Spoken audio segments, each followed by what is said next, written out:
చాలామంది గద్దరన్న జయంతికి వచ్చినందుకు మీ అందరికీ అభినందనలు తెలియజేస్తున్నాను.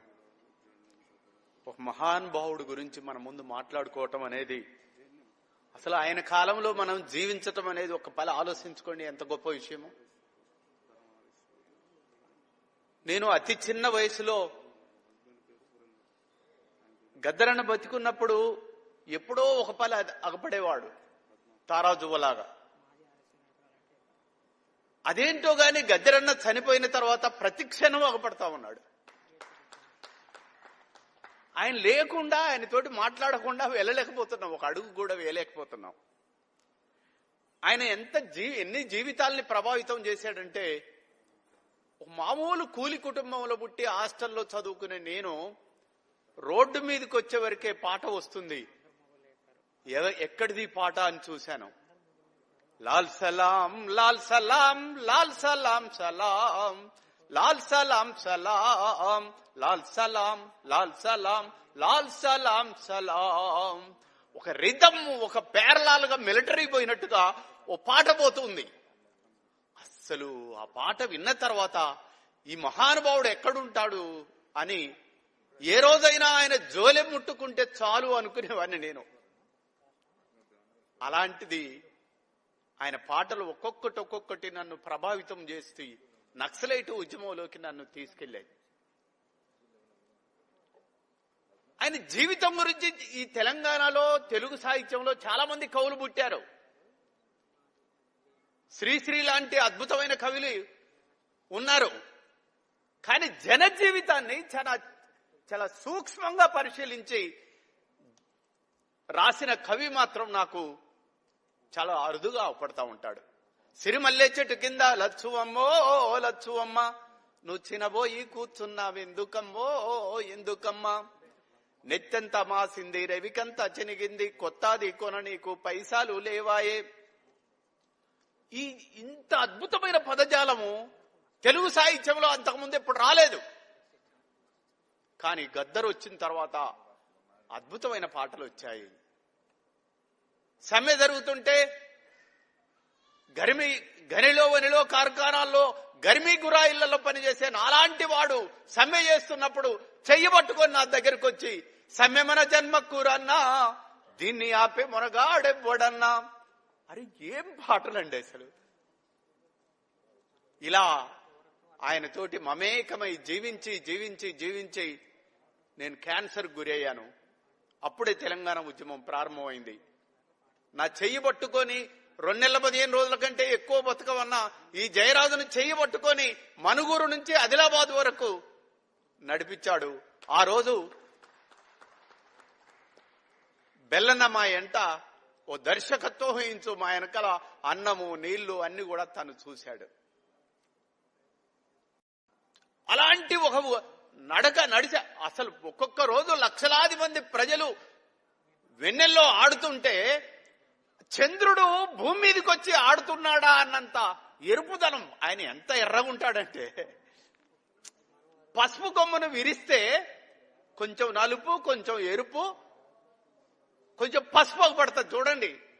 ఒక మగ్బుల్ దాన్ని ఏమంటారు, లాంటి ఎరుపు గద్దర్ అన్నది. ఆయన రాజు ఆడుతుంటే చరిత్రలో బౌద్ధానికి బౌద్ధ వ్యతిరేకులకు జరిగిన యుద్ధం ఏదైతుందో అదే స్పష్టమైన యుద్ధము. ఈ స్పష్టత గద్దర్కుంది, నాకుంది. అందుకని మేము చాలా సార్లు చెప్పాం, మా సిరలు మార్క్సిజం, మా దమనులు అంబేద్కరిజం, మా హృదయం బౌద్ధారామం, ప్రకృతే మా పవిత్రాశ్రమం అని చెప్పాం. ఇది తెలియక చాలా మంది ఒకడు కులాన్ని అంట కడతాడు, ఒకడు మతాన్ని అంట కడతాడు. అసలు పొడుస్తున్న పొద్దుకు కులమేంటిరా? ఎవడు చెప్పాడురా కవికి కళాకారులకు కులాలుంటాయి, మతాలుంటాయని? ఈ ప్రపంచానికి రిప్రజెంటేటివ్, ఈ ప్రపంచాన్ని మొత్తం కూడా ప్రజల దృష్టికి తీసుకుపోయే ఒక మహోన్నతవాదులకు.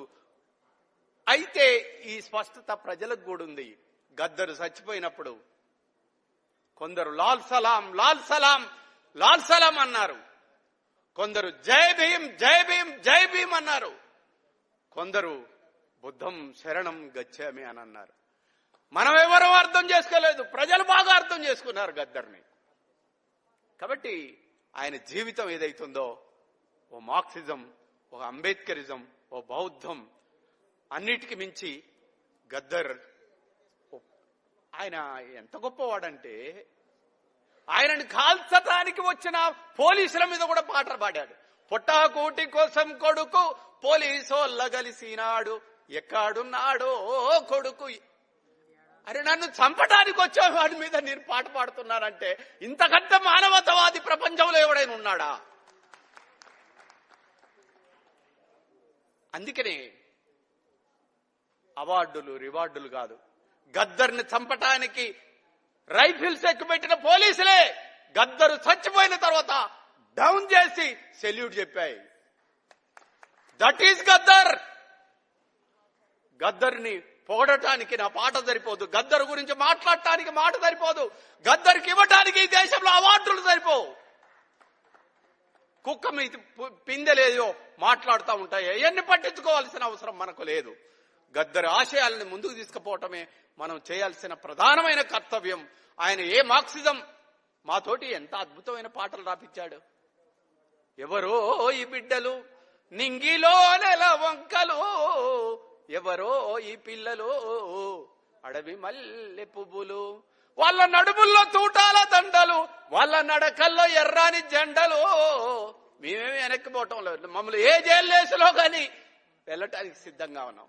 ఎస్, రాజ్యాంగం గురించి మాట్లాడితే మమ్మల్ని అర్బన్ నక్సలైట్ అంటున్నారు. గద్దరన్న మీద కేసులు పెట్టారు. గద్దరన్న మాలాంటి వాళ్ళనే కాదు, ఈరోజు రాజ్యాంగం గురించి రాహుల్ గాంధీ మాట్లాడిన అర్బన్ నక్సలైట్ అయ్యాడు. అవునరా, దేశద్రోహులందరూ రాజ్యం వెళ్తుంటే దేశాన్ని కాపాడవలసిన దేశభక్తులు, స్వాతంత్ర సమరయోధులు, రాజ్యాంగాన్ని కాపాడు వాళ్ళందరూ కూడా నక్సలైట్లే అవుతున్నారు. ఎస్, మేము నక్సలైట్లమే.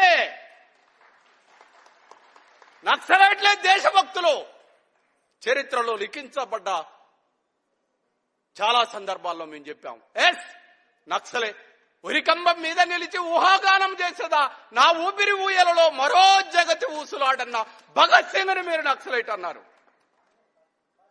నాడు నిన్ను నల్లవాడు తెల్లవాడు నక్సలైట్ భగత్ సింగ్ అన్నాడు, నేడు నిన్ను నల్లవాడు నక్సలైట్ అన్నాడు.